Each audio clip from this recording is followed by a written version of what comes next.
त्यांचे वडील होते त्यापेक्षाही जास्त त्यांनी ठाम आणि घट्ट भूमिका घेतली की कुठच्याही परिस्थितीत नाही जाणार. म्हणजे बघा, त्यांनी 2.5 वर्षाच्या मुख्यमंत्री पदावर तडजोड केली नाही म्हणजे नाही.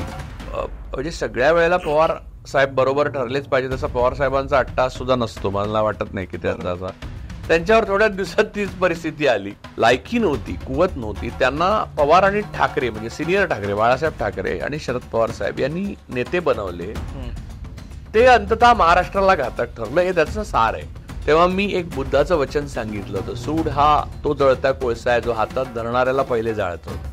तर एकनाथ शिंदेनं हातात धरून देवेंद्र फडणवीसांनी काय केलं हे दिसलं. आता कसं आहे, घासाघीस करताना काँग्रेसचा हात कोणी महाराष्ट्रात धरणार नाही. त्यांना काय कुरुलकर गेला तर चालतो, गोडसे गेला तर चालतो, त्यांचं काम झालं म्हणजे झालं. त्याला आता परतीचा मार्ग नाही. ना उद्धव ठाकरे नाही ना बीजेपीला आहे.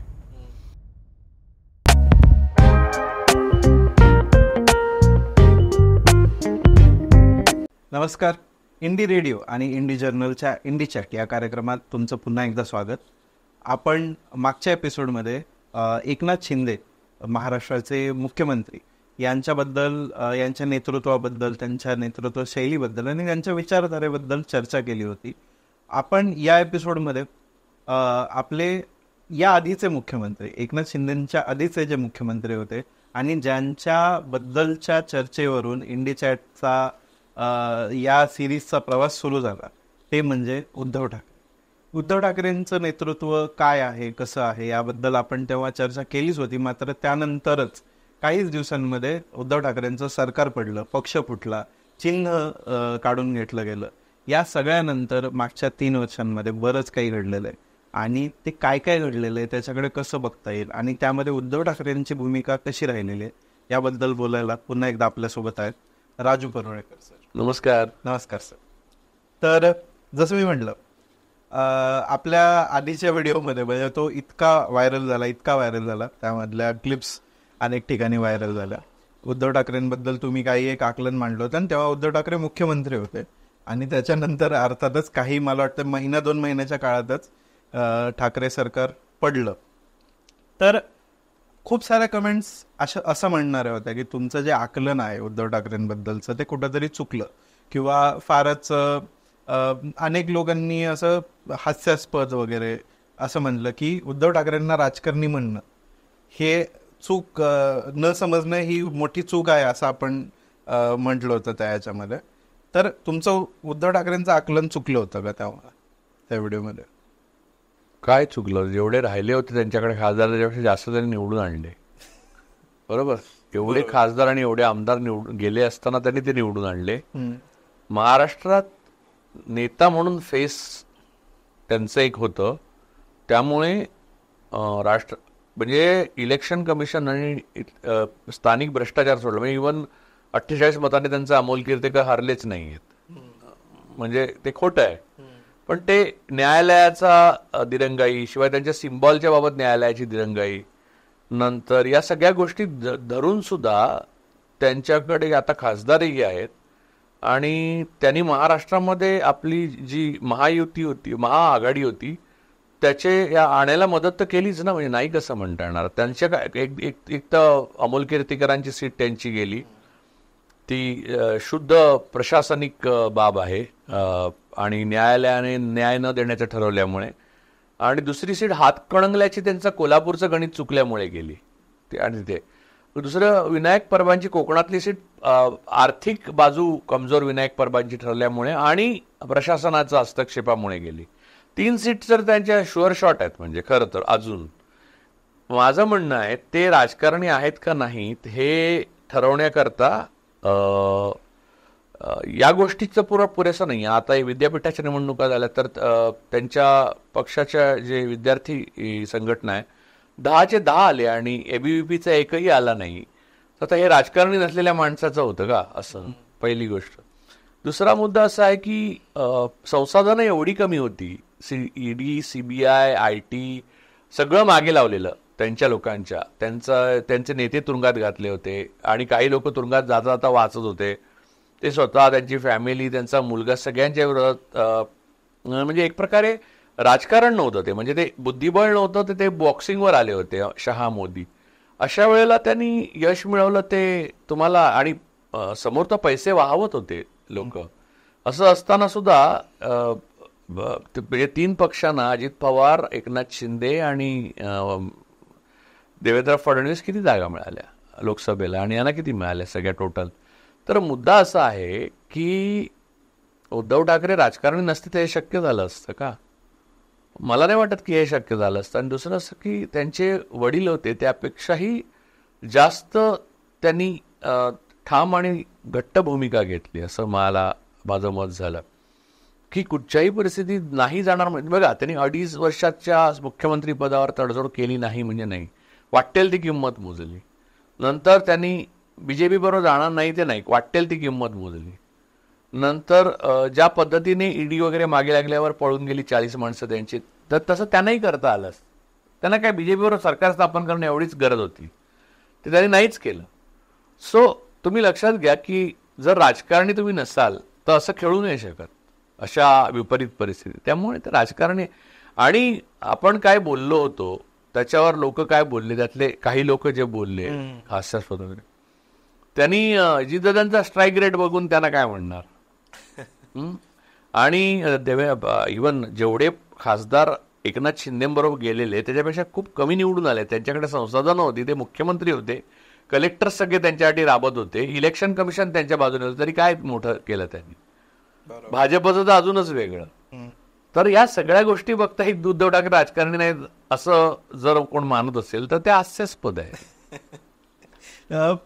मला एक आठवतंय, लोक माझा सांगती म्हणजे शरद पवारांचं जे पुस्तक आहे, तर त्याच्या दुसऱ्या आवृत्तीमध्ये पवारांनी काहीसा एक चिमटा काढला होता उद्धव ठाकरेंना, की पक्ष फुटण्याबद्दल असो किंवा मुख्यमंत्रीपद ज्या पद्धतीने सोडलं त्याबद्दलचं असो, असं थोडंसं काहीचं चिमटा काढला होता. आणि त्यानंतर काहीच काळात शरद पवारांसोबत तीच गोष्ट घडली. तर याच्यामध्ये हे जे काही घडलं, हे पक्षफुटीचं राजकारण असेल किंवा हे या प्रकारचा इतका पर्सनल लेवलचा अटॅक, तर हे याला राजकारण म्हणता येऊ शकतं का? नाही, पवार साहेबांनी त्यांच्या 6 दशकाच्या कारकिर्दीचा अनुभव जमेला धरून 2-3 गोष्टी मांडल्या होत्या की मुख्यमंत्री पदाचा राजीनामा दिला नसता तर वेगळ्या गोष्टी घडल्या असत्या. असं काही नाही, कारण न्यायालयाने ठरवलेलं. मला असं दिसतं की आता तुम्ही आता कळू शकतं की न्यायालयाने निष्कर्ष आधी काढून मग सिद्धता मांडत बसले. अजूनही सिद्धता पूर्ण नाहीच झाली त्यांची. बरोबर.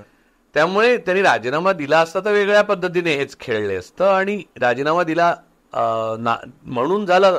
उलट त्यांनी ज्या पद्धतीने राजीनामा देऊन मोकळे झाले ते सरळ, त्यामुळे त्यांचा एक आत्मविश्वास दिसून आला आणि त्यांनी असं दाखवलं की मला आत्ता काही मोह नाही आहे याचा म्हणून. आता काही वेळेला म्हणजे सगळ्या वेळेला पवार साहेब बरोबर ठरलेच पाहिजे तसा पवार साहेबांचा अट्टास सुद्धा नसतो. मला वाटत नाही की त्याचा त्यांच्यावर थोड्याच दिवसात तीच परिस्थिती आली की त्यांचं चिन्ह आणि त्यांची माणसं पळून गेली. तर तेव्हा त्यांनी काय केलं, म्हणजे त्यांना जे चाणक्य उद्धव ठाकरेंना शिकवत होते ते काय करायला पाहिजे होतं, तेव्हा काय केलं त्यांनी, कसे थांबवले त्यांना. नाहीत, उद्धव ठाकरे जे म्हणाले की मी त्यांना थांबवणार नाही, तेच त्या पवारांना पण करायला लागलं ना शेवटी, की नाही थांबवू शकत तुम्ही जाणाऱ्याला. तर मला वाटतं की ज्या मराठी माणसांमध्ये, ज्या मराठी नेत्यांमध्ये लायकी नव्हती, कुवत नव्हती, त्यांना पवार आणि ठाकरे म्हणजे सिनियर ठाकरे, बाळासाहेब ठाकरे आणि शरद पवार साहेब यांनी नेते बनवले. ते अंततः महाराष्ट्राला घातक ठरलं. हे त्याचं सार आहे. त्याचा उद्धव ठाकरेंशी काही संबंध नाही. उद्धव ठाकरे पण त्याला जबाबदार आहे अर्थात, कारण उद्धव ठाकरे सुद्धा एकनाथ शिंदेना नेता त्यांनीच बनवला.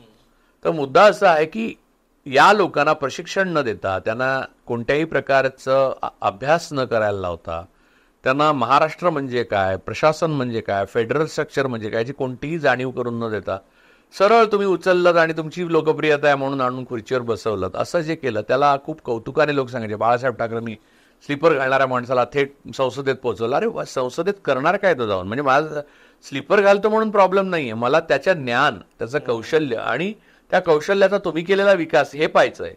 ते काही न करता तुम्ही फसवलं तर प्रॉब्लेमच येणार तुम्हाला, आणि तो आला. तेच पवारांनी केलं. पवारांनी जे सरंजामदार हाताशी धरले ते त्यांच्या पुतण्यांबरोबर गेले, कारण त्यांना सरंजामदारी हवी होती. जसं मनसबदारी आणि सरंजामदारी आणि पाटीलकी यासाठी मोगलांना जाऊन आपले मराठे मिळायचे, आणि शिवाजी महाराजांशी गद्दारी करायचे, किंवा आपले ब्राह्मणच नवचंडी यज्ञ करायचे महाराजाविरुद्ध. तेच प्रकार आता घडले महाराष्ट्रात. महाराष्ट्राच्या भूमीने हे काय पहिल्यांदा पाहिलेलं नाही, दुसऱ्यांदा, तिसऱ्यांदा, चौथ्यांदा पाहिलंय.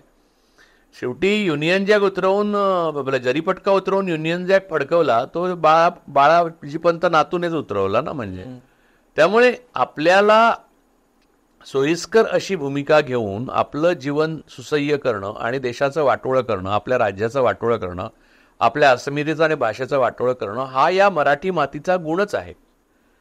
तर पण त्यातही काही वीर निपजतात आणि ते त्यातून आपल्याला बाहेर काढतात, असं प्रत्येक वेळी घडलेलं पण आहे. त्यामुळे मला असं वाटतं की आपण फार राजकारणी निपुण आहे असं आव पवार साहेबांनी पण आणू नये. आहेत ते, आम्ही त्यांना मान देतो आणि ते आहेत याबद्दल शंका नाही. पण परिस्थिती इतकी बदललेली आहे की पवार साहेबांच्या अख्ख्या कारकिर्दीमध्ये अशा प्रकारे ED, IT, CBI, NSA, NIA सगळं वापरून राजकारण्याला नामोहरम करण्याची पद्धत नव्हती जी मोदी शहानी आणली. त्यांच्या काळात अदानी हा एक उद्योजक होण्याचा प्रयत्न करत धडपडणारा मुलगा होता. तो धडपडणारा श्याम अचानक पाब्लोच्या लेवलला गेला, तेव्हा पवार साहेब त्याची बाजू घ्यायला लागले. तिथे आम्हाला प्रॉब्लेम व्हायला लागला. तर या सगळ्या गोष्टी जमेला धरता, अधिक उणं करता उद्धव ठाकरे हे तितकेसे चुकीचे ठरले असं मी अजिबात मानणार नाही. परिस्थितीच विपरीत होती. तुफान आल्यावर तुझं गलबत चुकीचं नसतं यार. वादळामध्ये जहाज भटकतात, ती आणून परत जागेवर तुमचं सांता मारिया, नीना आणि पिटा हे नेऊन किनाऱ्याला लावणं हे कोलंबसाचं काम आहे. ते लावतो की नाही बघायचं. आता 3 वर्ष झालेली आहेत या घटनेला. पूर्ण 3 वर्षात महाराष्ट्राच्या राजकारणाने म्हणजे अक्षरशः नाट्य वगैरे शब्द वापरले जायचे, पण हे नाट्याच्या पलीकडचं काहीतरी अतिशय एका अर्थाने अशोभनीय महाराष्ट्राच्या पूर्ण इमेजला, महाराष्ट्राच्या परंपरेला आणि महाराष्ट्र धर्म नावाच्या संकल्पनेला. तर त्यामध्ये उद्धव ठाकरेंनी स्वतःला कसं नॅव्हिगेट केलं असं तुम्ही म्हणाल? कसं? नाही, उद्धव ठाकरेंनी नॅव्हिगेट करण्यापेक्षा त्यांना संकटामध्ये टिकून राहणं पण खूप महत्वाचं होतं. जे कोणी लोक त्यांच्याबरोबर राहिले ते बरेचसे अननुभवी होते, सामान्य परिस्थितीतून आलेले होते. त्यांच्या वडिलांनी जे शिकवलेले वारसा असलेले लोक होते त्यातले फार थोडे लोक होते. इव्हन कॉम्प्रोमाइज केलेले लोक पण आहेत त्यांच्याबरोबर. ते त्यांना माहीत नसेल असं नाही. जर मला कळू शकतं, तुला कळू शकतं, त्यांना माहीत नसेल, पण त्यांना ते धरून त्यांना गप्प राहावं लागतं. जसं राहुल गांधी आत्ता करतायत. तर या सगळ्या परिस्थितीत नॅव्हिगेट करणं म्हणजे जे त्यांनी यश मिळवलंय, टिकवलंय, पुढे नेत आहेत तेच नॅव्हिगेशन. बरं, ज्युडिशरी तुमच्या बाजूने नाहीये.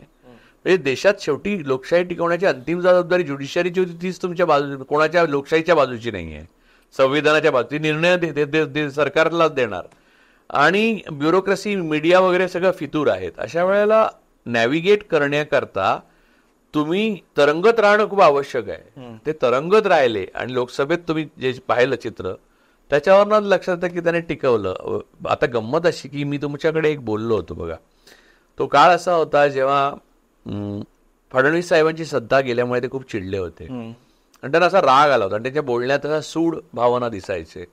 तेव्हा मी एक बुद्धाचं वचन सांगितलं होतं, सूड हा तो जळता कोळसा आहे जो हातात धरणाऱ्याला पहिले जाळतो. तर एकनाथ शिंदेनं हातात धरून देवेंद्र फडणवीसांनी काय केलं हे दिसलं त्या सुडापायी. त्या सुडाच्या अनेस्थेशियामध्ये त्याचं चांगलंच ऑपरेशन झालेलं आहे. तर हे फार वाईट आहे. म्हणूनच मी नेहमी म्हणतो की राजकारण असं किंवा आयुष्य, दीर्घद्वेषीपणा, सूड हे मोदी शहाना शोभलं, ते झालं, पण बाकीच्याने ते करू नये. त्याने जीवन सुखमय स्वतःचंही होत नाही आणि इतरांचंही होत नाही. एका मर्यादेपलीकडे राजकारण संपतं आणि मैत्रीची भावना उरते, मानवतेची भावना उरते, तीच ठेवावी. मग या सगळ्या अलाइनमेंटमध्ये आता जसं की आधीचं जे युती सरकार असायचं, शिवसेना भाजप युती सरकार म्हणायचो आपण त्याला, तर त्यामध्ये उद्धव ठाकरेंची पोझिशन भले वरचढ नसेल पण ती इक्वल असायची जवळपास भाजपशी नेगोशिएटिंग टेबलला. महाविकास आघाडीमध्ये तुम्हाला काय वाटतं की उद्धव ठाकरेंनी कोणती पोझिशन घेतलेली आहे मागच्या 3 वर्षात? नाही, उद्धव ठाकरेंची निश्चितपणे महाआघाडीमध्ये पोझिशन खूप स्ट्रॉंग असणाऱ्या अशातला भाग नाही आहे. याचं मुख्य कारण 2 साधी गोष्ट आहे. भाजपचे इथे काय हेच नव्हतं, म्हणजे बीजच पडलं नव्हतं महाराष्ट्रात. ती पाय रोवायलाच उद्धव ठाकरेंच्या वडिलांचं सहाय्य घेतलं त्यांनी, बाळासाहेब ठाकरेंचं. त्यामुळे वरचढ भूमिका शिवसेनेची असणं स्वाभाविक होतं. महाराष्ट्राला वर्षानुवर्ष एखादी काँग्रेसने रूल केलंय, त्या काँग्रेस बरोबर तुम्ही भाजपची तुलना महाराष्ट्रात करू शकत नाही. पहिली गोष्ट, आजही लोकसभेच्या निवडणुकीत परत सगळ्यात जास्त जागा काँग्रेसनेच काढल्या. त्यामुळे तुम्ही लक्षात घ्या की काँग्रेसची मुळं खूप खोल आहेत आणि बीजेपी त्या मानाने कुठेच नाही, सुपरफिशियल आहे. ही सगळी सूज आहे त्यांची, जी मोदी शहा आणि एजन्सीद्वारा अडाणी आणि पैसे आणि भांडवलशाहीचं मोनोपॉली करून केलेलं, ती सूज उतरणार आहे, तेव्हा ते सापळा उरणार. त्यामुळे लक्षात घ्या की जे बीजेपी सेनेच्या युतीमध्ये पण काय झालं की बाळासाहेब गेल्यावर उद्धव ठाकरे आणि मोदी शहा यांच्याबरोबर जी बैठक, त्याच्यात कसं की 303 सीट होत्या, एजन्सीज वापरण्याची अनैतिकता होती, सगळ्याच गोष्टी होत्या. त्यामुळे उद्धव ठाकरेंचं इक्वल असणं पण डावाडौल झालं तिकडे पण. आणि अगोदर कसं होतं की बाळासाहेब ठाकरे हे हिरो होते यांचे, त्या युतीचे, आणि ते सांगत तसे होते, रिमोट कंट्रोल. नंतरच्या युतीमध्ये उद्धव ठाकरेंना जरी पदं मिळाली तरी व्हायचं ते जे शहांना हवंय. आता कसं आहे की उद्धव ठाकरेंना एक रास्त वाटा मिळेल. आता कसं आहे, घासाघीस करताना काँग्रेसचा हात कोणी महाराष्ट्रात धरणार नाही आणि इव्हन पवार साहेबांचाही धरणार नाही, आणि उद्धव ठाकरे आपल्याला जी हव्या त्या जागा मिळवतील. पण एकदा जागा मिळवल्या आणि त्या जागा आल्या की भाजपसारखा हस्तक्षेप करण्याचा काँग्रेसचा स्वभाव नाहीये मित्रपक्षामध्ये, ना पवारांचा स्वभाव आहे. म्हणजे आउट ऑफ द वे पवारांना काही करायचं असेल बीजेपीला मदत तर मला माहित नाही अडाणीसाठी, पण अदरवाईज त्यांना ती गरज नाही. तर या सगळ्या पार्श्वभूमीवर तुम्ही हे सगळं बघितलं पाहिजे, कारण पॉवर बॅलन्स हा काँग्रेस बरोबर महाराष्ट्रात, ज्यांनी या काँग्रेसने रूल केलं, वसंतराव नाईकांमुळे बाळासाहेब ठाकरेंचं अस्तित्व होतं असं म्हणाय, वसंत सेना म्हणायचे शिवसेनेला. आणि नंतर सखा पाटलांनी त्यांना मुंबईत आधार दिला म्हणून सखा पाटलांना त्यांचे गॉडफादर म्हणायचे शिवसेनेचे. नंतर शिवसेना स्थापन झाली, त्या मंचावर त्यांची घटना लिहिलेले काँग्रेसचे रामराव अधिक होते. त्यामुळे काँग्रेसचा शिवसेनेचा जुना संबंध आहे आणि त्यांची मोठ्या भावाची छोट्या भावाची भूमिका डिफाईन्ड आहे. त्यामुळे तुम्ही आता जर म्हणत असाल की बीजेपी सारखं हे इक्वेशन असायला पाहिजे, तर कसं असणार आहे? जन्मच जर म्हणजे आईबापच काँग्रेस आहे शिवसेनेचा, कारण कम्युनिस्ट पार्टी एवढी पॉवरफुल ती मुंबईमध्ये, तिला नष्ट करण्याकरता शिवसेनेचा जन्म झाला. बरोबर. त्यामुळे या वास्तवाला तुम्ही नाकारून जर पुढे जायला पाहत असाल तर तसं होत नाही ते. पण मला आणि महापालिकेतली सत्ता सुद्धा महाराष्ट्रात मुंबईत महाराष्ट्रात मुंबई आहे, पण मुंबईत महाराष्ट्र नाही असं वसंतदादा पाटील म्हणाले पंचायत. तेव्हापासून मग शिवसेनेचं महापालिकेत वर्चस्व वाढलं. हे तुम्ही सगळ्या गोष्टी जर कॉन्टेक्स्ट लक्षात घेतलं तर घासाघीस काँग्रेसने जास्त जागांसाठी की तिथे चुकतं काय? पण एका अर्थाने असं नाही होत का की महाविकास आघाडीमध्ये तसं बघायला गेलं तर वक्तृत्वामध्ये, प्रेझेन्समध्ये किंवा शैली असण्यामध्ये, काहीतरी एक ऑरा असण्यामध्ये, तसं पाहायला गेलं तर उद्धव ठाकरे चेहरा आहेत महाविकास आघाडीचा. लोकसभेमध्ये अनेक उत्तर भारतीय विश्लेषकांसाठी उद्धव ठाकरे सगळ्यात इम्पॉर्टंट फॅक्टर होते त्या याच्या महाविकास आघाडीच्या पूर्ण कॉंग्लोमरेटमध्ये. मग आता विधानसभेला ते कसं गणित बदलताना दिसतंय तुम्हाला? यामध्ये कुठंतरी शरद पवार साहेब याच्यामध्ये वरचढ ठरतात आहेत का? शरद पवार वरचढ ठरतात आहेत किंवा काँग्रेस त्यांना उद्धव ठाकरेंना थोडंसं बॅलन्स करू पाहते का? असं ते काय अलाइनमेंट दिसतंय तुम्हाला? अलाइनमेंट मध्ये मला असं वाटतं की बघा, चेहरा बिरेला काय अर्थ नसतो. पहिल्यांदा मग रणबीर सिंगलाच घेतला तर पहिली गोष्ट आपण ती बाजूला ठेवूया, कारण काँग्रेसच्या जास्त जागाला कोणता चेहरा होता लोकसभेत? बरोबर. राहुल गांधी हाच काँग्रेसचा चेहरा असतो, किंवा राजीव गांधी किंवा इंदिरा गांधी किंवा नेहरू, कोणी, म्हणजे काँग्रेसचं या प्रकारेच चालतं. पहिली गोष्ट. दुसरी गोष्ट अशी की यामध्ये बॅलन्स ऑफ पॉवर जो आहे तो काँग्रेस आणि शिवसेना यांच्यामध्ये कितीही घासाघीस झाली तरी त्यांच्यामध्ये परफेक्ट अलाइनमेंट होणार. राष्ट्रवादी काँग्रेस हा फॅक्टर आहे, तो या दोन पक्षांच्या युतीच्या बरोबर काम करणारा, पण सगळेच हितसंबंध जुळतात असा नाही, असा असलेला आहे. त्यामुळे जर का तणाव असेल किंवा धोका असू शकतो तर राष्ट्रवादी काँग्रेसपासून आहे. पवार गट तो शिवसेना काँग्रेसमध्ये नाहीये. म्हणजे तो वाटाघाटींच्या वेळेला तणाव दिसेल तुम्हाला, खूप खूप दिसेल, पण तो अंततः सॉल्व्ह होईल. पण तो राष्ट्रवादी बरोबर काही तणाव दिसला नाही तरी तो अचानक निर्माण करण्यामध्ये पवार साहेब हुशार आहेत. आणि अडाणी हा या देशातल्या प्रो पीपल आणि अँटी पीपल लोकांमधला सगळ्यात महत्वाचा फॅक्टर आहे. त्याबाबत पवारांची भूमिका बदलते की नाही हे खरा महत्वाचा मुद्दा आहे. ती भूमिका बदलली नाही तर लॉंग टर्म साठी पवार इंडिया आघाडीसाठीच डेंजरस आहेत. यातला पॉलिटिकल मॅन्युअरचा भाग आपण परत येऊ त्या मुद्द्याकडे. व्यक्तिशः लेवलला जेव्हा एखाद्या व्यक्तीचा एवढा मोठा पक्ष फुटण्याची परिस्थिती येते, इतके सगळे जे साथीदार होते, एवढी वर्ष एवढी दशकं ज्यांच्यासोबत काम केलं, वाढले, उद्धव ठाकरे म्हणजे त्यांनी अगदी लहानपणापासून शिवसेनेचा पूर्ण प्रवास घरातच अनुभवलेला आहे. तर अशा वेळेस जेव्हा अशी घटना घडते तेव्हा तुम्हाला वाटतं काय मानसिक परिणाम झाले असतील, किंवा त्यांचा स्वभाव तुम्हाला माहीत असल्यामुळं मी विचारतोय की कसं बघितलं असेल त्यांनी या सगळ्या घटना? म्हणजे त्याला त्रास तर झालाच असेल. त्यांच्या मुलाची बदनामी करण्याचा, म्हणजे आदित्य ठाकरेंची बदनामी करण्याचा प्रयत्न केला, वाटेल ती प्रकरण. म्हणजे पालघरच्या साधूचा काय संबंध नव्हता. पालघरच्या साधूंचा आणि कोणी मारलेलं नव्हतं, ती एक मोठा ऍक्सिडेंट होता आणि तो काय हिंदू विरोधी कट वगैरे नव्हता. आणि हिंदू विरोधी कट देशामध्ये कधी कोणी करत नाही एक्सेप्ट बीजेपी RSS. तो यासाठी करतो की आपल्यालाच त्रास होतोय. म्हणजे GST डिमॉनिटायझेशन हे खरे हिंदू विरोधी कट होते, त्याच्यामुळे माणूस गरीब झाला, हिंदू माणूस. अदानी हे ते हिंदू नाही आहेत, तर त्यांच्यासाठी केलेले सगळे प्रयत्न हे गरीब हिंदू माणसाच्या अंगाशी येत आहेत. तो मोठा कट आहे. आता आपण लाईट बिल जे भरतोय, आपण जे एअरपोर्ट त्यांच्याकडे गेलं, आपल्याला मिठागरं मुंबईची जात आहेत, हा हिंदू विरोधी कट आहे बीजेपीचा. तर मुद्दा असा आहे, तर ते नंतर सुशांत सिंग राजपूतच्या आत्महत्येनंतर आदित्य ठाकरेंचं नाव त्याचं कशात कोणत्या तरी मुलीच्या त्या आत्महत्ये हे जे सगळं केलं बीजेपीने ते इतकं भयानक होतं. त्यात रिया चक्रवर्ती उगाच बरडली गेली. मला वाटतं एवढ्या हीन दर्जाचं शत्रुत्व सुद्धा असं करू नये की पुढे उद्या मैत्री करण्याची वेळ आली तर लाज वाटावी, त्या लेवलला हे लोक गेले. आणि मला असं वाटतं की हे राजकारण नव्हतं, हे टोळी युद्धासारखं केलं बीजेपीने. अर्थातच टोळीचेच लोक जर सर्वोच्च पदावर गेले तर मग असं टोळी युद्धच होणार ना, ते कार्टेलच आहे.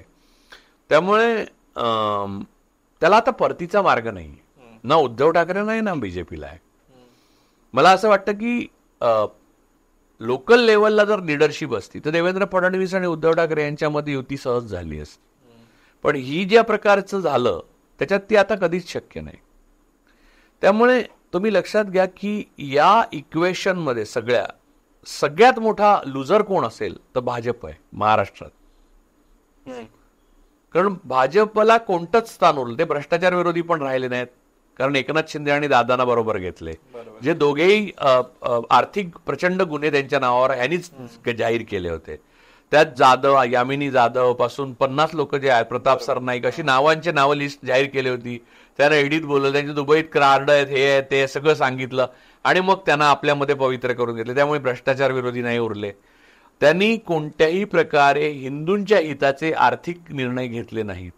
त्यांनी अडाणीसाठी सगळं काही केलं. अडाणी हे माझा धर्माचा काही माझा संबंध नाही, पण धर्माने जैन आहेत, ते हिंदू नाहीत.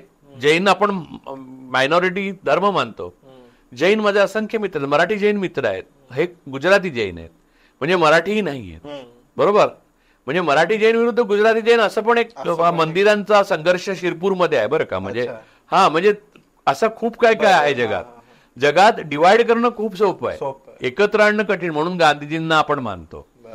तर मूळ मुद्दा असा की कोणत्याही प्रकारचा प्रेमाचा व्यवहार कोणाशीच बीजेपीने ठेवला नाही आणि त्याचा स्थानिक बीजेपी नेतृत्वाला भयंकर त्रास झाला. कारण शेवटी ग्राउंड लेवलला, मायक्रो लेवलला तुम्ही रोज समोर येणार तर तुमची मैत्री असणं अधिक सोयीचं शत्रुत्वापेक्षा. विरोधासाठी असतो ना, तर ते. आणि तुम्हाला सांगतो की फडणवीस कधी पण अडचणीत आले तर तुम्ही बारीक बघितलं असेल की नाना पाटोळे असो किंवा उद्धव ठाकरे असो किंवा अजितदादा पवार जेव्हा विरोधी पक्ष नेते होते ते असो, या सगळ्यांनी किंवा शरद पवारांनी सुद्धा, शरद पवार साहेब त्यांना अधिक व्यक्तिगत पातळीवर अडचणीत आणण्याचा प्रयत्न केला नाही. त्यांना तिथे व्यक्तिगत आणि वैयक्तिक आयुष्यात सोडून दिलं. ते आपल्या डिग्निटीप्रमाणे वागलेत सगळी माणसं, पण बीजेपी कुठच्याही डिग्निटीला धरून वागली नाही. आणि त्याचे सगळ्यात वाईट त्रास जर झाला असेल तो देवेंद्र फडणवीसांना झाला. आता ते त्याचे कारणीभूत होते किंवा नाही हे मी जर बोलायला गेलो तर मला ट्रोल उद्या करणार. मुद्दा आहे की मला डायरेक्ट गोष्टी ज्या माहिती असतात त्याच्यावर मी बोललो तर ट्रोल व्हावं न व्हावं मुद्दा नाही. त्याला बीजेपीची रचनाच आता अशी आहे की वरनं आदेश येतो, प्रत्येक माणूस जे बोलतो. आता बघा, उद्धव ठाकरे दोषी कशाचे आहेत की अत्यंत अयोग्य, लोकांचं प्रतिनिधित्व करायला अयोग्य अशी माणसं त्यांनी निवडून पाठवली. ती 40 लोक गेले ना, त्यांच्या तोंडची भाषा बघा. ते उद्धव ठाकरेंबद्दल काय बोलतात हा मुद्दा नाही, उद्धव ठाकरे वजा करून सुद्धा ही भाषा कशी वापरू शकतो माणूस. त्यांनी जे अचानक संपत्ती त्यांच्याकडे आली ती बघा. या सगळ्याकडे दुर्लक्ष करून जर उद्धव ठाकरे त्यांना बरोबर ठेवत असतील तर उद्धव ठाकरेंचा दोष आहे की ते 40 लोक महाराष्ट्राला डुरावर बसले. बरोबर. एकनाथ शिंदेपासून त्यांच्या बरोबर ते झाडी हाटीलवाले दुसरे तिसरे जे काय लोकनेते, कसले लोकनेते हे, ज्या मी असे म्हणजे ज्या ज्या ठिकाणी कर्मवीर भाऊराव पाटलांपासून केशवराव डोणगेपर्यंत आपण माणसं बघितली, त्या महाराष्ट्रामध्ये ही माणसं नेतृत्व म्हणून तुम्ही पुढे आणली तर तुम्हाला चांगलं शेकलंच पाहिजे होतं. ते उद्धव ठाकरेंना हा धडा आहे. यानंतर तरी पुढची चांगली 40 माणसं जातील असं मला आशा आहे त्यांच्याकडनं तरी. त्यामुळे आणि काँग्रेस पण तीच चूक करते. राष्ट्रवादी तर ती म्हणजे राष्ट्रवादीला दुसरा मार्गच नाही. पवारांना सरंजी आमदारांशिवाय पर्याय नाही. त्यांना सामान्य माणसाला फार थोड्या प्रमाणात संधी देता येईल. तर या सगळ्या पार्श्वभूमीवर हा महाराष्ट्राचा घात झालेला आहे. हे एक झालं. दुसरं असं की अंबानी आणि अडाणी त्या पवार आणि ठाकरे कुटुंबाला लागतात कशाला? का म्हणजे माझं म्हणणं आहे की एका मर्यादेपर्यंत सर्व उद्योगपतींशी सर्व पॉलिटिशियन्सचे चांगले संबंध असतात. त्यांच्यात एक प्रकारचा आयदर मनी कम्स ऑर मनी गोस हा व्यवहार होतो. अमेरिकेत सुद्धा होतो, भारतात सुद्धा होतो. पण तुम्ही व्यक्तिगत लेवलला ते इतकं नेलं की ही इज माय फॅमिली लेवलला, तर यार गाय घास से दोस्ती करेगी तो खाएगी क्या? बरोबर. म्हणजे मग संजय पुगालियाच अडाणीकडे असण्यासारखं तुम्ही आहे ना. म्हणजे तुम्ही लग्नात पण दिसणार अंबानीच्या, अडाणीच्या रिसेप्शनला पण दिसणार, अडाणी पण तुमच्या घरी येऊन संध्याकाळी पाया पडणार. लोकांचा विश्वास, लोकांनी का विश्वास ठेवावा? आम्ही बिल भरतो दर महिन्याला, आम्हाला एअरपोर्ट फालतू झालाय आमचं धारावीचं जे हे आहे TDR तुम्ही अडाणीला विचारून बिल्डर नाही गेला तर सामान्य बिल्डर मरतोय, छोटे उद्योग मरतायत, मध्यम उद्योग मरतायत. देशाचे शत्रू आहेत हे लोक दोघे जण. हे उद्योगपती कुठून आले? इंडस्ट्रियलिस्ट नाही. त्यांनी क्रिएशन ऑफ वेल्थ केलेलं नाही, यांनी अक्युम्युलेशन ऑफ वेल्थ पब्लिक सेक्टरचं केलं आणि ते पब्लिक मनीने केलं, लोकांच्या पैशाने केलं. State bank of India, LIC आणि शेल कंपन्याकडून परदेशात लॉन्डर केले पैसे. आपली भावंड तिकडे पाठवून तिथे सेटल केली, त्यांना पासपोर्ट तिकडचे मिळवून दिले. या अशा देशशत्रूंच्या बरोबर तुम्ही लग्नात जाणार, तुम्ही तिथे नाचणार आणि तुम्ही शेरवानी घालून फिरणार आणि कार्यकर्त्यांनी तुमच्यासाठी लाठ्या खायच्या आणि बोसकायच्या आणि 7 वर्ष आत कशासाठी जातील? आता मला याच्यामध्ये एक इंटरेस्टिंग थोडासा एक अजून एक प्रश्न सुचतोय. तो म्हणजे की शिवसेना एकतर मुंबईत शिवसेनेचा जन्म होणं, मुंबईत वाढणं, सो मुंबई स्थित आणि मुंबई केंद्रित पक्ष असणं बऱ्यापैकी. तर त्याच्यातून एक झालं होतं की शिवसेनेभोवती कलाकारांचा गराडा नेहमीच असायचा. त्याचं कारण बाळासाहेब ठाकरे कलाकार होते आणि खरे कलाकार होते. म्हणजे खोटं नाही, म्हणजे मनाने कलाकार नव्हते ते कलाकार होते. तुम्ही लक्षात घ्या की लिडरशिप पर्कोलेट्स. बघा आता सेना शिंदे गट नावाचा जे पक्ष उदयाला आलाय त्याच्यामध्ये गौतमी पाटील पासून म्हणजे हे सर्वोच्च गौतमी पाटील, त्यानंतरच्या क्रमाक्रमाने नाचताना बिहार उत्तर प्रदेशमध्ये कसं कल्चर तसं नाचताना मुली दिसतात बघा. आता तुम्हाला मी गोष्ट सांगतो की बाळासाहेब ठाकरे जेव्हा शिवसेना स्थापन झाली तेव्हा त्याचे फलक होते ना, फलक त्याच्यावर ना अक्षरात लिहिलेलं रस्वदीर्घ चुकायचा पण अक्षर सुवाच्य असायचा बघा. असं कुठच्या पॉलिटिकल पार्टीचं नव्हतं शिवसेनेचं. का? कारण बाळासाहेब ठाकरे स्वतः कार्टूनिस्ट, त्यांची रेश हा त्यांचा स्ट्रेंथ होती. त्यामुळे तुमची नेतृत्व आहे ना ते खाली झिरपतं. त्यामुळे ज्या प्रकारचं नेतृत्व, दहीहंडीवालं नेतृत्व आलं की दहीहंडी झिरपते, नर्तकी वालं नेतृत्व आलं की नर्तकी दिसायला लागतात, नंतर तुम्ही पैसे उधळण्याचं नेतृत्व आलं की ते पैसे उधळायला लागतात. तेव्हा नेतृत्व संसाधनं नव्हती तेव्हा शिवसेनेकडे. वडापाव खाऊन लोक जगलेत. पण तेव्हा ती बोर्ड सगळीकडे दिसायचे आणि तेव्हा काय SMS व्हॉट्सअप काहीच नव्हतं. शिवसेनेच्या शाखेवरचा बोर्ड, तो बोर्ड एवढा सुवाच्य लिहिलेला असायचा. मला शिवसेनेचं त्या काळात काही का आवडलं, म्हणजे मी फॅसिस्ट कुठच्याही गोष्टी आवडत नाही, गांधीवादाच्या विरोधात असलेली कुठचीच गोष्ट मला प्रिय नाही, पण एक डॉक्टर बाबासाहेब आंबेडकरांचं विचार सोडले तर मला इझम कुठचा पूर्णपणे आपलासा वाटत नाही. पण ते शिवसेनेचे बोर्ड मला आकर्षित करायचे, कारण गुलाबी वरती अशी रेष, त्याला एक पॅरा सोडलेला, खाली रेष, बरोबर ते, आणि निबंध अर्थ लिहिलेला असायचं. काय साधी सत्यनारायणाची पूजा वगैरे माहिती असायची, ती माहिती मध्ययुगी नसायची, पण ते लिहिलेलं म्हणजे मला आठवतं की तेंडुलकरांना एकदा रामप्रहर नावाचा हे लिहायचे, विजय तेंडुलकर रामप्रहर नावाचा कॉलम लिहायचे. मी तेव्हा ते बद्रीधामला राहायचे पार्ल्याला, तर त्यांच्या घरी मी एकदा जात होतो.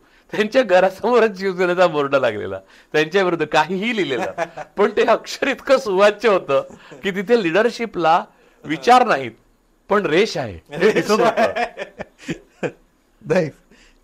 मी असं विचार ते त्यामुळे तुम्ही बघा सगळ्या पक्षाचं खाली ते दिसतं जे वरच्या नेत्यात आहे. बरोबर.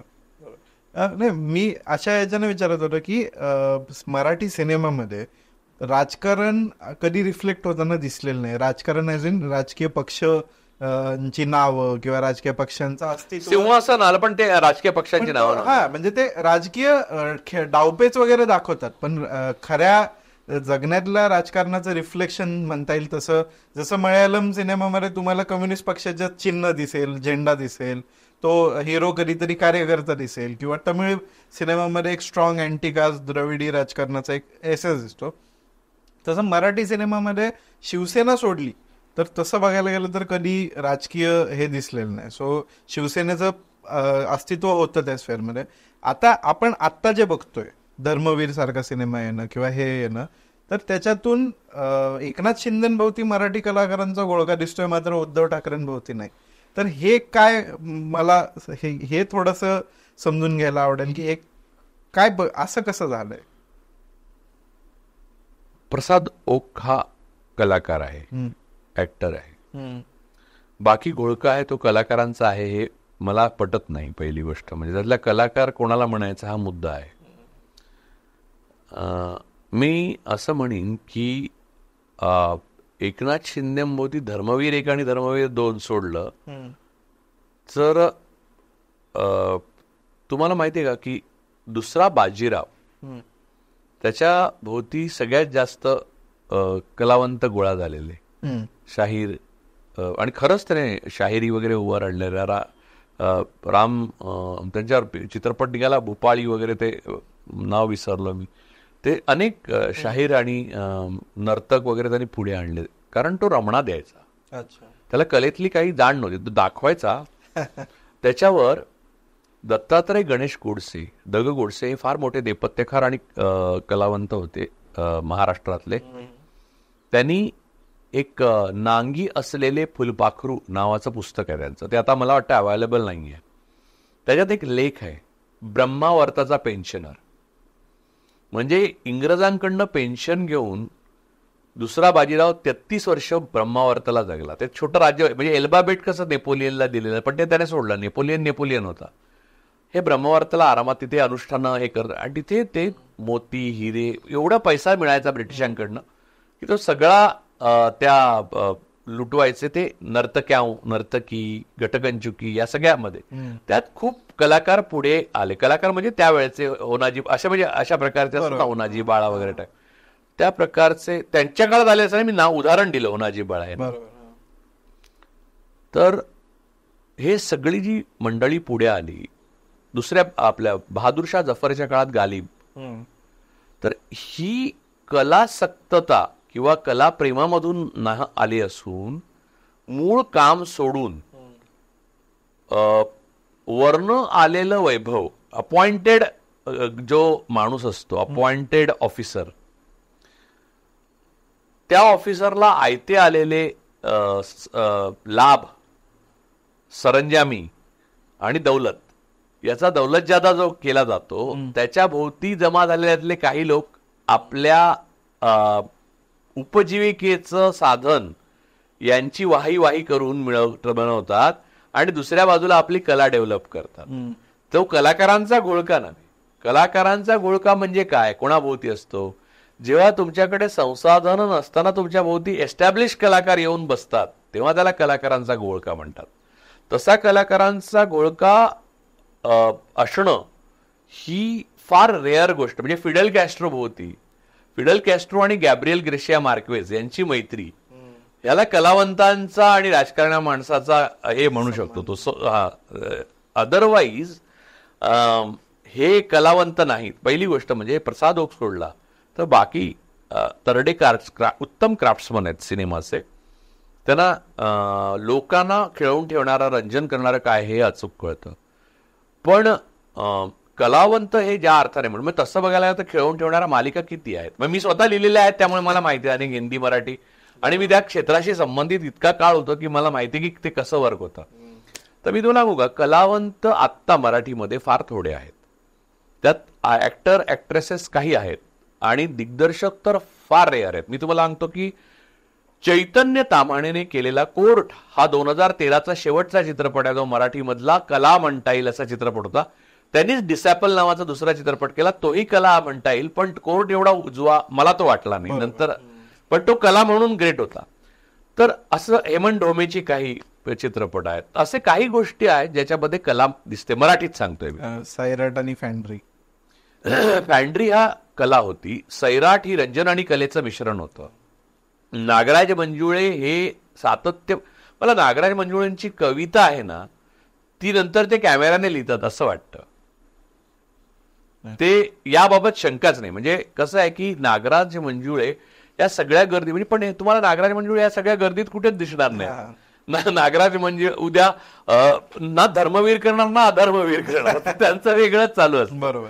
नागराज मंजुळे हे एक अत्यंत नापीक आणि खडकाळ मुरुमात उगवलेलं एक फूल आहे. चैतन्य ताम्हाणेंच्या बाबतीत मी असं म्हणेन की चैतन्य ताम्हाणेंनी एक चित्रपटाची भाषा आणि कौशल्य मराठी भाषेमध्ये प्रचंड पुढे नेलं. आणि कोर्ट पिक्चर तुम्ही आज बघाल तर तो अधिक आज रिलिव्हंट होतो. बरोबर. डिसॅपल बघाल तर आजही रिलिव्हंट होतो. आणि तुमच्या कुठचे एक क्षेत्र बदलू दे, ते संगीतावर दाखवलंय पण तो बाकी कुठचं एक क्षेत्र असू दे, मिडिओक्रिटी कशी उभी राहते त्याचं उत्तम उदाहरण. बाकी हे येतात आईची बाबा वगैरे, म्हणजे आई बाबा आणि काहीतरी असे बायकोला नवरा वगैरे असे चित्रपट जे काही येतात, किंवा कुठेतरी बाबा बुवा यांच्यावर, किंवा देवळं संस्था, ते चित्रपट नव्हे, ते मानवी रंजनाची भूक भागवण्याकरता फॅक्टऱ्यांमधनं आलेली प्रॉडक्ट्स आहेत. म्हणजे ज्या आपल्या त्या साखरेच्या चिकाच्या गोळ्या ह्याच्यात ना लिमलेटच्या, त्या आहेत, ते काही गला बिला काय संबंध नाही. त्यामुळे त्यांच्यावर कलाकार असतात वगैरे असा भ्रम पसरवू नका प्लीज इंडी जर्नल मधनं तुम्ही. तर ते ब्रह्मावर्ताचा पेन्शनर आहेत, त्यांच्याकडे ते जमले आहेत सगळे. ठीक आहे, आपण मूळ व्यक्तीकडे परत येऊ. नाही पण बोललो ना मी, ब्रह्मावर्ताचा पेन्शनर हे करेक्ट. तुम्ही तो लेख आहे ना, आपण एकदा, मी तुम्हाला सांगतो, ते पुस्तक इतर कोणाकडे नाही पण माझ्याकडे मी त्याचा झेरॉक्स काढून ठेवली आहे. त्या पुस्तकातला तो लेख ना, नुसता लेख आपण दोघांनी म्हणून जाहीर वाचन करू, रेकॉर्ड करू आणि लोकांना ऐकवू. किती नेत्यांशी ते साधर्म्य साधतं तुम्हाला बघा, धक्का बसेल तुम्हाला. नक्की नेक्स्ट एपिसोड आपण ब्रह्मावर्ताचा पेन्शनर. नक्की नक्की 100%. मला असं विचारायचं की उद्धव ठाकरेंचं स्वतःचा जो स्वभाव आहे तो पाहता आणि स्वतः मधलं त्यांचं आकलन पाहता, त्यांनी ज्या प्रकारे स्वतःचा एक विचार उभा केलाय, नाही म्हटलं तरी, तर ते स्वतःला एकाच वेळी त्यांना ते हिंदुत्वाचा पास्ट नकारता येत नाही. तो हिंदुत्व पण बोलत असतात, ते आम्ही खरे हिंदुत्ववादी आहोत हे पण बोलत असतात. आणि त्याच वेळी त्यांनी अनेक पोझिशन्स अशा घेतलेल्या आहेत की ज्या काँग्रेसला पण हिंमत नाही झाली घेण्याची, जसं की बिल्किस बानो वरती त्यांनी ठामपणे, आदित्य ठाकरे अडाणींवरती बोलले. तर ते स्वतःला कुठं पोझिशन करतात आता, त्यांचं एक्झॅक्ट लोकेशन कसं बघता येईल की त्या स्पेक्ट्रम वरती? त्यांचं तुम्हाला साधं सांगू का, ते हे सांगण्याचा धडपड करतायत आणि हे कळलं तर ठीक, काँग्रेसला जेवढ्या लवकर कळलं तेवढं, की मी ज्याला हिंदुत्व म्हणतो तेच सेक्युलरिझम आहे. मी फक्त हिंदू नावाचा धर्मच नाहीये, तर तुम्ही हिंदू धर्माशी कसं जोडता? दिस इज नॉट अ रिलिजन. या आपण हिंदुस्थान म्हणतो, जय हिंद म्हणतो. हिंद हा शब्द आहे, हिंद हा शब्द उमर खय्यामने म्हटलेला आहे 12व्या-13व्या शतकामध्ये, तेव्हापासून आहे. त्याचं असं म्हणणं, आमचं हिंदुत्व वेगळं आहे, म्हणजे सर्व जाती आणि धर्मांना बरोबरीने वागवणाऱ्या या भूमीत जे काही आहे ते हिंदुत्व, एवढंच त्यांचं म्हणणं आहे. त्याला इंग्रजीत सेक्युलरिझम तुम्ही म्हणू शकता.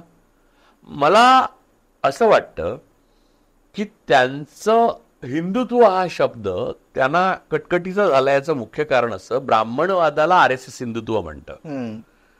त्यांच्या आजोबांनी ब्राह्मणवादाला आयुष्यभर विरोध केला. त्यांच्या वडिलांनी व्यक्तिगत स्तुती आणि व्यक्तिगत महत्ता वाढवण्याकरता त्यांना असं वाटलं की आपण बीजेपी आणि यांना शिडी बनवून आपण मोठे बनलोय, गॉडफादर, जे ते बनले. परंतु बीजेपी आणि ब्राह्मणवाद RSSचा जो बेसिक कल्चरल गाभा आहे तो हजारो वर्षांचा प्लॅन असतो. त्यांना एका पिढीपुरता नसतो प्लॅन. त्यांना बाळासाहेब ठाकरेंची अख्खी पिढी वाया गेली आपल्या इकडची तरी चालते.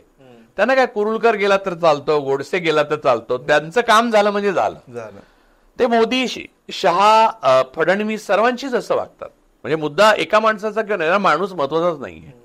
माणूस हा युटिलिटी आहे, माणूस की ही नाही त्यांच्या, म्हणून ते हसत नाही असं राहुल गांधी म्हणतात. माणूस असतो, रोबो कुठे असतो.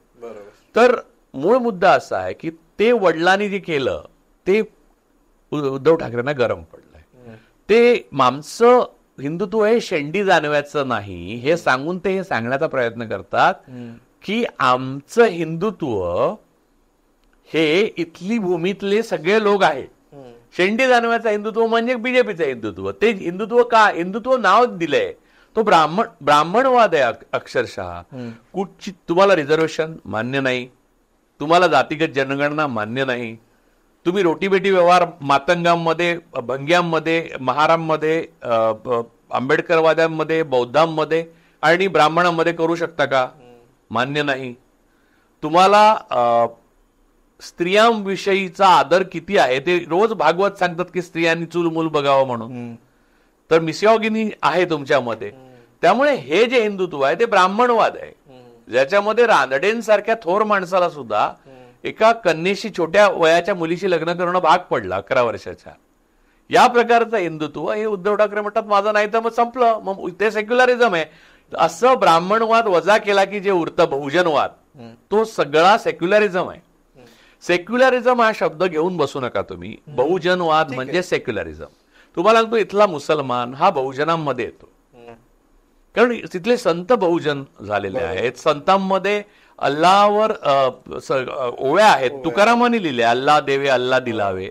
त्यामुळे मुद्दा हाच एवढाच आहे साधा की शिवाजी महाराजांपासून आता इंद्रजित सावंतांवर उगाच टीका झाली का, तर त्यांनी सांगितलं की शिवाजी महाराजांचे वडील शहाजी आणि शरीफजी हे दोन्ही भाऊ होते, काका आणि वडील.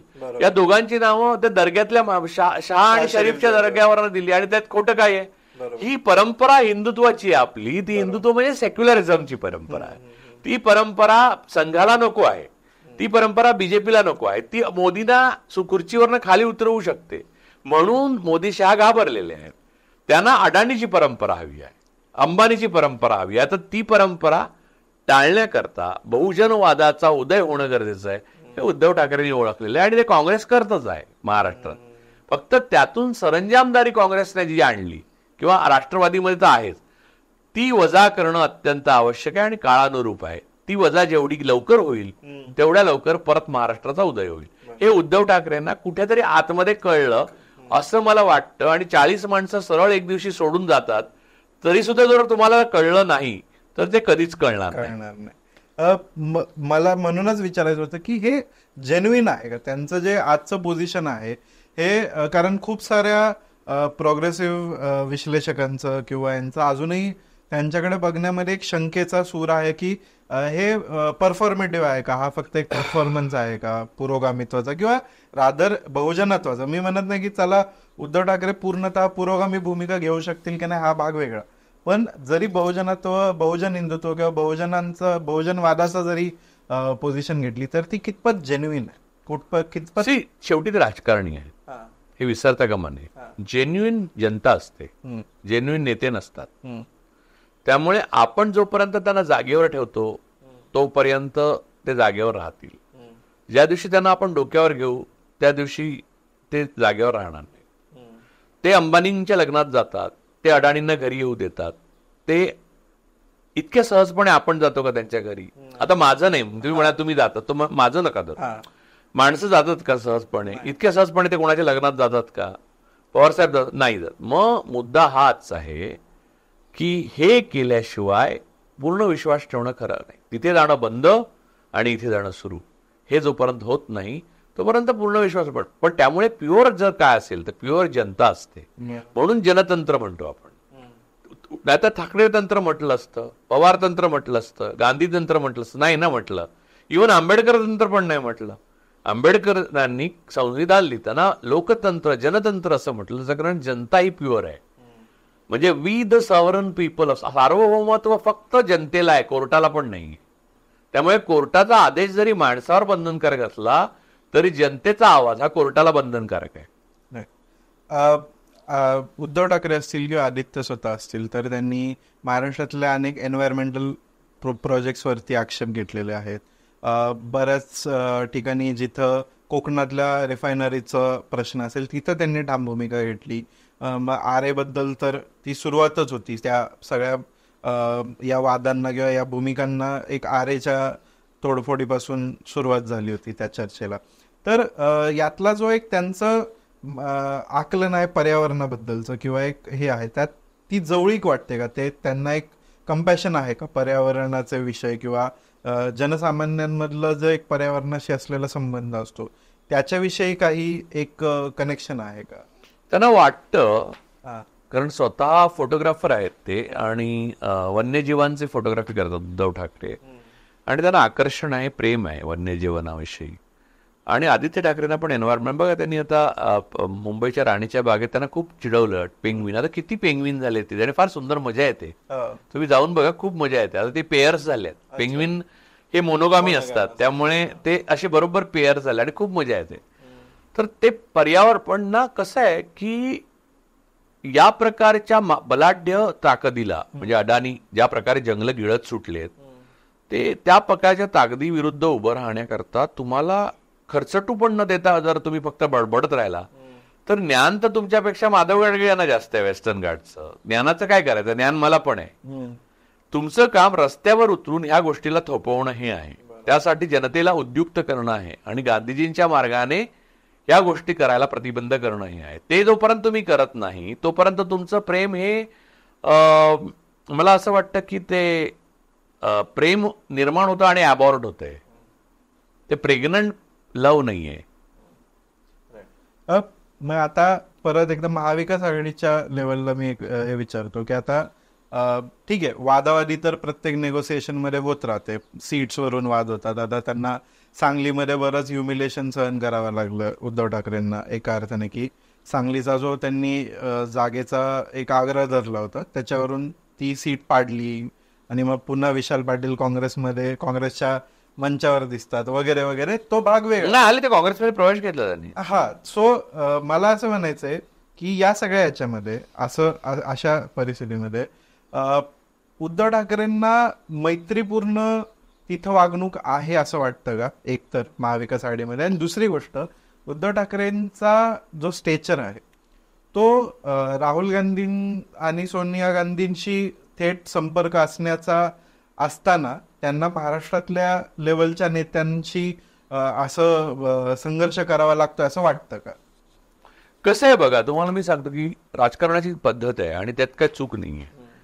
राहुल गांधी आणि सोनिया गांधी यांच्याशी उद्धव ठाकरे यांचं मला माहीत असलेलं थेट 1-to-1 कम्युनिकेशन आहे.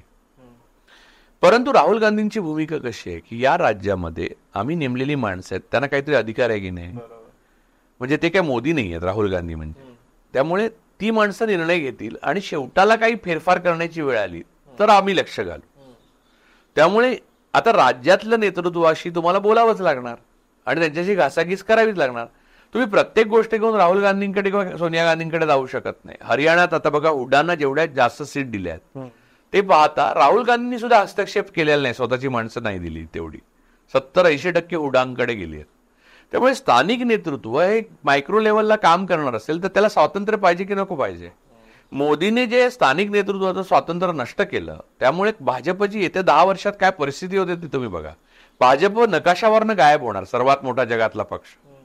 त्या ज्या बिल्डिंग आहेत ना त्या खंडर म्हणून उरणार, पुढे टुरिस्ट डेस्टिनेशन म्हणून दाखवायला नेतील लोक वरपासून खालपर्यंत रिकाम्या बिल्डिंगा, या लेवलला जाणार. कारण काय माहितीये, लोकल लीडर जो आहे त्याला जर स्वातंत्र्य नसेल, त्याचं आर्थिक स्वातंत्र्य जे काय असतं ते नसेल, त्याला मंत्री जे आहेत कॅबिनेटमधले त्यांना त्यांचे निर्णय घेण्याची क्षमता आणि त्यांना स्वातंत्र्य नसेल, हे सगळं तुम्ही आणि फेडरल स्ट्रक्चर तुम्ही मेंटेन नाही केलं आणि सगळं अडाणीकडे देऊ पाहिलं आणि आपण जगभर गरबा खेळणाऱ्या माणसांच्या स्वागतासाठी फिरत राहिलात, तर तुम्ही तुमची संघटना स्वतःची आणि स्वतःच्या राजकारणच नष्ट करतायत, तुम्ही स्वतःचा देशच नष्ट करताय. ते तसं वर्क होत नाही. काँग्रेसमध्ये असं वर्क होणार नाही. जरी उद्धव ठाकरेंना तेवढाच सन्मान असला, म्हणजे आता स्टॅलिन घ्या, स्टॅलिनला मॅडमकडे किंवा राहुलजींकडे सन्मान आहे, प्रियांकाजींकडे सन्मान आहे, जसं उद्धव ठाकरेंकडे, म्हणजे दोन्ही बाजूनी आदर आहे परस्पराविषयी. प्रॉब्लेम असा आहे की इथे नाना पाटोळे अध्यक्ष आहेत तर तेच चर्चा करणार, मग त्यांना अध्यक्षाला नेमण्यात अर्थ काय? तर जसं की इथे देवेंद्र फडणवीसांना नेमलंय महाराष्ट्रात आणि सगळं करतात एकनाथ शिंदे जे पक्षाचे पण नाही आहेत, तर मग आता देवेंद्र फडणवीस काय करणार? अशा रीतीने आत्मघातकी, पक्षाला घातकी आणि संघटनेला घातकी पावलं उचलत नाही काँग्रेस. काँग्रेसने जे सेटबॅक अनुभवलेले आहेत ते एका मोठ्या ताकदीला, एका सत्तेला, एका चक्रातनं जावंच लागतं. तुम्ही कायम सूर्य उगवलेलाच राहू शकत नाही. त्यातून ते गेले, पण मुद्दा असा नाही, त्यांची ग्रासरूट पॉवर तेवढीच आहे. तुम्ही बघा, आता तुम्ही महाविकास आघाडीची चर्चा आहे त्याच्यात जर तुम्ही पाहिलं, म्हणजे जर चर्चेत लक्ष घातलं, महायुतीची पण मला दोन्हीकडचं माहिती, महाआघाडीच्या चर्चेमध्ये काँग्रेसचा जिल्ह्याचा जो प्रतिनिधी आहे तो आर्ग्यू करतोय, प्रत्येक जिल्ह्याचा मुख्य लढवतोय. जसं विश्वजित पाटील सांगलीला लढवतात, सांगलीचा किल्ला, मला हे पाहिजे, मला हे पाहिजे, मग हे सांगतात मला हे पाहिजे, आम्हाला हे पाहिजे, आम्हाला. तर मुद्दा असा आहे की त्याला ते पॉवर आहे. उद्या आपल्याला अचानक मोदी काढून टाकणार किंवा ईडी पाठवणार अशी भीती नाही, तेच त्यांची ताकद आहे. त्या ताकदीच्या जोरावरच लोकसभेत त्यांची सरशी झाली आणि बीजेपीचा साफ झाला. आता बीजेपी उरलेल्या काळात ज्या वेगात खाली उतरेल ते तुम्ही बघालच. आणि हे माझ्या इच्छेने नाही होत आहे, हे त्यांच्या इच्छेने होत आहे. शेवटचा प्रश्न या सगळ्याच्या मध्ये कन्क्लुजन, की उद्धव ठाकरेंना एकतर जे आता लोक उरलेत त्यांच्याजवळ किंवा आता जे जुन्या शिवसेनेतले नेते त्यांच्या सोबत राहिले, नार्वेकर असतील, संजय राऊत असतील, परब असतील, हे सगळे जे नेते आहेत, तर तिथं किंवा नवीन येणाऱ्या लोकांशी एक निखळ मैत्री किंवा एक तसा ऑथॉरिटेटिव्ह संबंध बनवता आलाय का, हा एक भाग. आणि दुसरं, त्यांचं जे पुन्हा संघटन बांधण्याचा जो पूर्ण प्रयत्न आहे त्याच्यामध्ये त्यांनी संभाजी ब्रिगेड सारख्या संघटनेशी मैत्री करण्याचा प्रयत्न केला. सोबत प्रकाश आंबेडकरांसोबत त्यांनी एक कोॲलिशन बांधण्याचा प्रयत्न केला. तर याच्यामध्ये काही हे बदललेले उद्धव ठाकरे आहेत का हे जुनेच उद्धव ठाकरे आहेत जे फक्त समोर येतात या परिस्थितीमुळे? अशा प्रकारचं उद्धव ठाकरे द नेगोशिएटर किंवा उद्धव ठाकरे द सर्वायव्हर? नाही, माणूसच दर 7 वर्षांनी बदलतो, नाही का? उद्धव ठाकरे 7 वर्षापूर्वीचे आज असतील अशी अपेक्षा आपण करू शकत. उद्धव ठाकरे, तू आणि मी सुद्धा 7 वर्षापूर्वी वेगळे होतो. बरोबर. 14 वर्षापूर्वी तर माझी मतच एकदम काही लोकांबद्दल वेगळी होती. असं अजून खूप काही काय असू शकतं. तर ऑब्व्हियस, आणि तुम्हाला संकट जेवढी शिकवतात तेवढं यश शिकवत नाही. त्यामुळे उद्धव ठाकरेंना संकटाने जास्त शिकवलं असेल ना, अशी आपण अपेक्षा करू. तर मला असं वाटतं की नवीन, आता संजय राऊत आहेत ते त्यांचे मित्र आहेत व्यक्तिगत, ते मला असं वाटतं की संघटनेत पूर्ण अरे तुरे म्हणून हाक मारणारे ते एकमेव आहेत त्यांच्याकडे. अर्थात जाहीर ह्याच्यात ते म्हणतात, पण ते पर्सनल ह्याच्यात कॉन्व्हर्सेशन मध्ये अरे म्हणतात. अदरवाईज मला असं वाटत नाही की उद्धव ठाकरे यांचं संघटनेतल्या लोकांविषयी कम्युनिकेशन आणि कमांड नाहीये. त्यांच्याविषयी संमिश्र भावना असते, आदराची आणि प्रेमाची. आता त्यांच्या व्यक्तिगत गुणदोषात मी शिरत नाही, पण मला असं वाटतं की ते जेवढे महाराष्ट्रात फिरतील तेवढे लोक नवीन त्यांना, म्हणजे फिरल्याने माणूस नेता होत नाही, मी तुम्हाला अगोदर पण सांगितलं, किंवा नाही फिरला म्हणून पण ते फिरतील तेवढ्या त्यांच्या नजरेला नवीन नेते सापडतील आणि नवीन नेते पुढे नेतील त्यांना. पण त्यांच्या डोक्यात असं असेल की त्यांच्या मुलाने फिरावं आणि त्याने त्याचे नेते शोधून काढावे, तर तसं होईल. I don't know. म्हणजे त्यांच्या डोक्यात काय आहे मी कशाला ठरवू. मी काढली संघटना तर ठरवीन. म्हणजे मी काढणार नाही या जन्मात, त्यामुळे मला असं काय ते टेन्शनच नाही, ते उगाच देताय तुम्ही. तुमचा राजकारणात प्रवेश वगैरे काय नाही काहीतरी माझा राजकारणाच्या एक अशी ती लक्ष्मणाने रेष मारली होती ना सीतामाई समोर, तशी मारलेली आहे. त्याच्या पलीकडे मी कधीच जात नाही. मला बघ कसं आहे, ते वही गाय घास से दोस्ती करेगी तो खाएगी क्या. आपल्यासारख्या माणसांनी राजकारणात जाणं म्हणजे आपण जे लोकांसाठी करू शकतो ते करण्याची क्षमता गमावणं. ठीक आहे. सो कन्क्लूड करूया आपण आजचा एपिसोड. पण पुढच्या वेळेला आपण याच्या पुढचे महायुतीचे फडणवीसांचे वगैरे एपिसोड 2 करणारच आहोत. पण ब्रह्मावर्ताचा पेन्शनर हा लेख जाहीर वाचून दाखवणार मी. आणि तो रेकॉर्ड करा आणि तुम्ही सर्वत्र जाऊ दे. म्हणजे किती राजकारणी लोक ते साम्य आहेत लोकांना कळू दे. येस. तर हा होता इंडी चॅटचा आजचा एपिसोड. हा एपिसोड तुम्हाला कसा वाटला हे कमेंट्समध्ये नोंदवा. या आधीच्या एपिसोडमध्ये म्हटल्याप्रमाणे इंडी जर्नलने मेंबरशिप सुरू केलेले आहे. सो इथं तुम्हाला व्हिडिओच्या खाली जॉईन असं बटन दिसेल. ते वापरून तुम्ही महिन्याला एक ठराविक रक्कम देणगी म्हणून देऊ शकता, वर्गणी म्हणून देऊ शकता इंडी जर्नलला. तर मेंबरशिप आणि परुळेकरांना एकदा हात लावू शकता. ठीक आहे. परुळेकर सरांसोबत एखादा चहा पाण्याचा कार्यक्रम सुद्धा ठेवू आपण मेंबर्ससाठी. तर मेंबर होण्याचं कन्सिडर करा. त्याशिवाय हा व्हिडिओ लाईक करा, शेअर करा, सबस्क्राईब करा हे चॅनल आणि पाहत राहा इंडी जर्नल.